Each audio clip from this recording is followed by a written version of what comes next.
Hello students, आज हम बात करेंगे स्लोप के बारे में। स्लोप ऑफ ए लाइन क्या होता है, ठीक है। देखो डेफिनेशन क्या है, slope of a non vertical line is the, ध्यान रखना कंडीशन क्या है, नॉन वर्टिकल लाइन।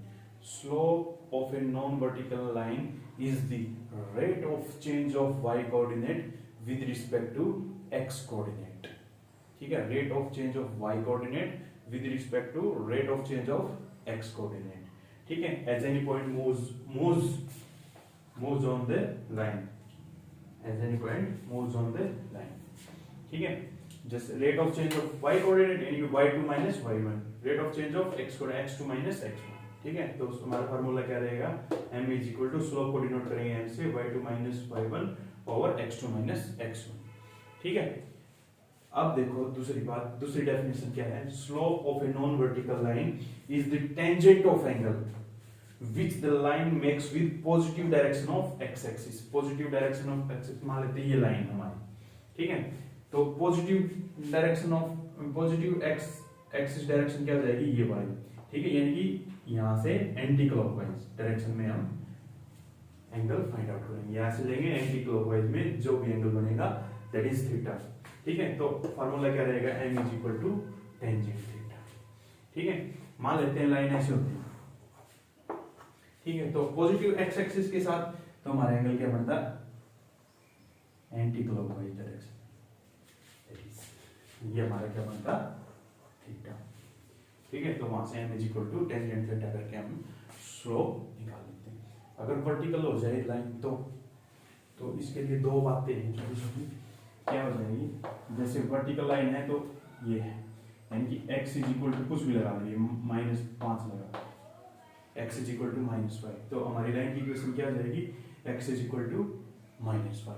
अब rate of change of y axis, ठीक है, rate of change of y coordinate. y coordinate तो चलो कुछ भी पॉइंट लगा लो, यहाँ पॉइंट था हमारा कुछ, यहाँ वैल्यू 2 थी, यहाँ वैल्यू कुछ 5 होगी, तो m इज इक्वल टू 5 - 2 तो हो गया, लेकिन x तो वही है -5 -5, तो ये नीचे क्या हो जाएगा, 3 डिवाइड बाय 0। 3 डिवाइड बाय 0 क्या होता है, इंफिनिटी या नॉट डिफाइंड होता है। तो वर्टिकल केस में हमें ये दिक्कत आती है, ठीक है। तो टेंजेंट, अब उस केस में देख लो, वर्टिकल में ये लो, पॉजिटिव एक्स एक्सिस क्या बना, थीटा, थीटा बना 90 degree, m is equal to क्या हो जाएगा, टेंजेंट 90, टेंजेंट 90 क्या हो जाएगा, नॉट डिफाइंड, ठीक है। इसलिए बोलते हैं slope of non vertical line is the rate of change of Y coordinate with respect to x coordinate. फार्मूले ये रहेंगे, ठीक है। तो जब ग्राफ है उस पर कैसे देखना, theta with positive x axis direction, ठीक है। तो कैसे देखेंगे, यहां से एंटी क्लॉकवाइज डायरेक्शन, ये बातें, ठीक है। तो इसके लिए दो छोटी छोटी बातें और हैं, दो कंडीशन और हैं।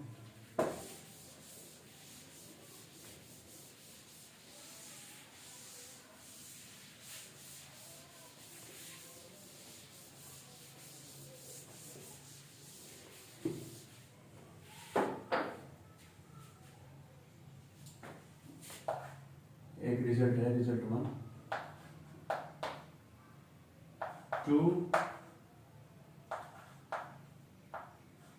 2 नॉन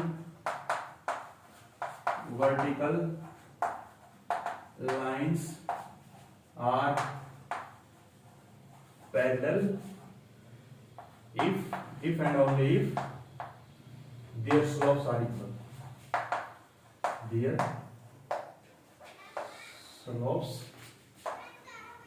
are equal, यानी कि अगर लाइंस पैरेलल हैं, lines are parallel if and only if उनके स्लोप मान लेते हैं m1 और m2 है, तो m1 is equal to m2, proof भी कराएंगे, ठीक है। एक बार रिजल्ट देखते हैं। परपेंडिकुलर सेकंड रिजल्ट है 2 नॉन वर्टिकल लाइंस आर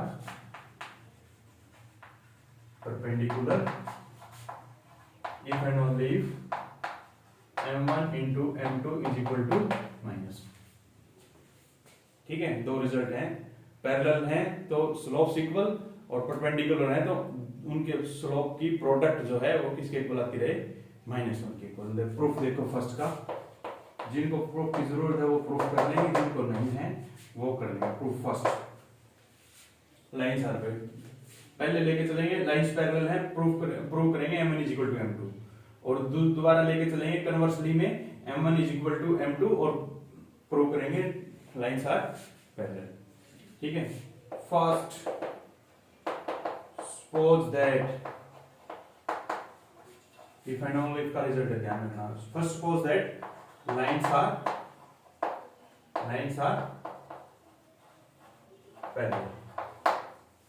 ठीक है, लाइंस इनको नाम दे दो L1 L2, L1 and L2 कर दो, लगा देंगे lines L1 and L2 are parallel.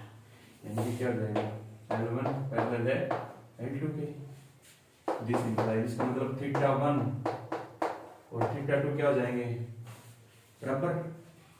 This implies tangent apply कर दो बोथ साइड, टेंजेंट θ1 = क्या हो जाएगा, टेंजेंट ठीक है। दिस इंप्लाई ये क्या हो जाएगा, स्लोप फर्स्ट लाइन का दूसरी लाइन का स्लोप। ठीक है, ये हो गया इस तरीके से। इफ कन्वर्सली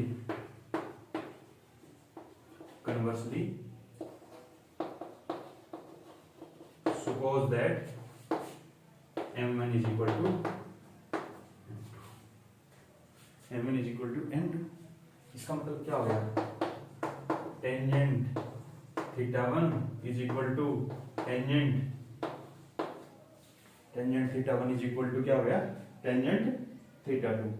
ठीक है, इसका मतलब क्या हो गया, इसका मतलब हो गया या तो θ1 किसके इक्वल है, θ2 के, और θ1 = 180 डिग्री प्लस θ2।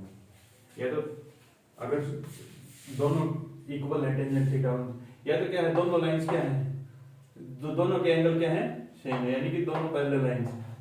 ठीक है, ये एंगल जो था, ये एंगल जो था, ये थोड़ी तिरछी है लाइनें, ऐसे करके देखो, या तो ये क्या है, θ1 और θ2 बराबर है। या फिर क्या हो सकता है कि एक लाइन ऐसे है, दूसरी लाइन ऐसे है, ये θ1 है तो इसका क्या हो जाएगा 180 प्लस इसका कितना हो जाएगा एंगल, ये θ1 मान लो, तो ये θ1 क्या हो जाएगा, θ1 प्लस 180 हो जाएगा, θ2 प्लस 180 हो जाएगा। ठीक है, इस तरीके से दोनों केसेस ऐसे हो सकते हैं। तो ये हमारा प्रूफ है। तो in both cases lines are, in both cases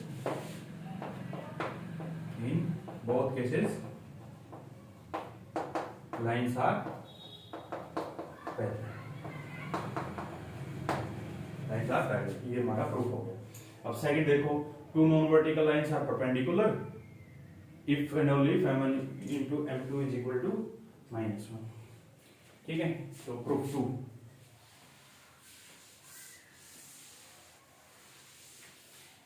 first suppose that lines are perpendicular,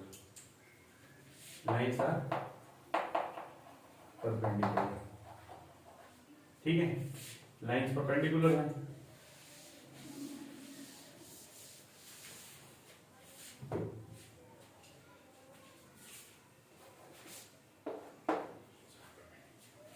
This implies L1 and L2 are differ by 90 degree. इसका मतलब क्या होगा, यानी कि उनके बीच में 90 डिग्री का एंगल रहेगा, तो उनका एंगल रहेगा तो θ1 = θ2 90 डिग्री प्लस माइनस θ2। ठीक है, θ2 प्लस θ2 प्लस माइनस 90। ठीक है, तो टेंजेंट अप्लाई कर दो, टेंजेंट θ1 = टेंजेंट θ2 प्लस माइनस 90। ठीक है, तो ये क्या हो जाएगा, ये हो जाएगा माइनस cot θ2, वो क्या हो जाएगा -1 टेंजेंट θ2। तो दिस सिंपलाइज क्या हो जाएगा, टेंजेंट θ1 इंटू टेंजेंट θ2, टेंजेंट θ2 को इस साइड ले आएंगे तो किसके इक्वल -1 के। दिस इंप्लाइज ये क्या हो गया m1 into m2 is equal to -1। ठीक है, ये बात होगी। अब नेक्स्ट देखो कन्वर्सली, अब उल्टा चलो, सेम प्रोसेस है। Conversely, suppose that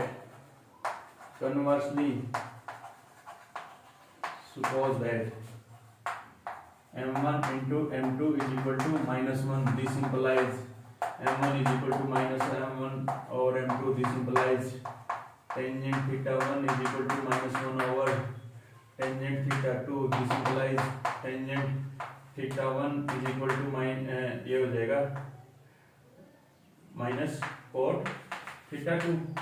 इसको क्या लिखेंगे, टेंजेंट थीटा 2 प्लस -9। ठीक है, ये हो जाएगा टेंजेंट थीटा 2 और टेंजेंट थीटा 1 हो गया दिस। तो यहाँ से क्या हो जाएगा, दिस इंप्लाइज, अब इक्वल एंगल इक्वल, तो theta 1 is equal to theta 2 plus 90 degree और theta 1 is equal to theta 2 minus 90 degree. In both cases, lines are क्या हो जाएगा, परपेंडिकुलर। ठीक है, दोनों के प्रूफ इस तरीके से करेंगे। परपेंडिकुलर है, डिफर बाय 90 डिग्री, यानी theta 1 is equal to theta 2 plus 90 degree, theta apply कर, टेंजेंट अप्लाई करा, आ गया वहां से स्लोप इक्वल, तो इस तरीके से रिवर्स प्रोसेस हो जाएगा। ठीक है, ये दो बातें ध्यान रखना।